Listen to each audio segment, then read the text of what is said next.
Kryeqyteti i Holandës u trondit gjatë pasditës së të enjtës.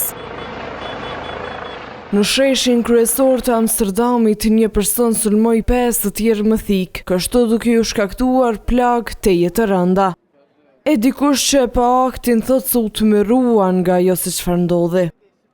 Ja, klopt. Ik zat daar op het bankje te bellen. Unë isha ullur aty në bank duke folur në telefon dhe aty në fund të rrugës ishte një vajzë. Ajo bërtiti, më pas burri iku drejt sheshit Dam, më në fund ajo thjesht ra në tokë. Shkova te shija dhe ta pyesja nëse gjithçka ishte në rregull. Një turist amerikan tha: "Thirr ambulancën" dhe pastaj e pyeta çfarë po ndodhte. Kur u afrova, e pash që vajza kishte plagë të mëdha.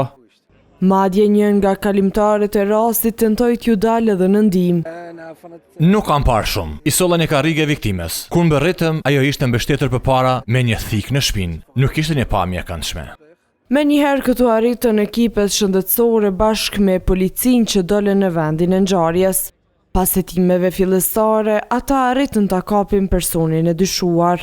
Ndërkaq zona ku ndodhi tragjedia u bllokua më pas totalisht nga autoritetet e sigurisë, të cilët po tentojnë të zbulojnë motivin e këtij akti.